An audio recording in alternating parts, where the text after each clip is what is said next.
Au Rwanda, le gouvernement a estimé à 1,6 milliard de dollars le coût de la stratégie nationale de croissance écologique et de résilience climatique. La mise en œuvre de cette initiative va durer 15 ans. Cette stratégie nationale sera composée de 14 programmes subdivisés en plusieurs secteurs d'activité de croissance économique. Nous avons besoin d'une croissance qui tienne compte des changements climatiques. Nous évaluons la mise en place de cette dernière ainsi que les moyens nécessaires pour son accélération.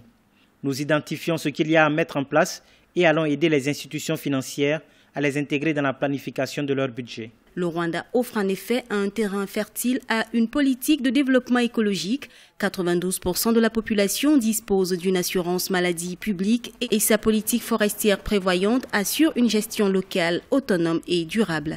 D'ailleurs, l'aménagement des forêts fait partie des secteurs intégrés dans la stratégie de croissance écologique ainsi que l'énergie, l'agriculture et l'eau. Donc effectivement, c'était un défi écologique qui est vraiment à portée de main. Et donc le Rwanda a des ressources effectivement pour mettre en pratique ces défis-là écologiques.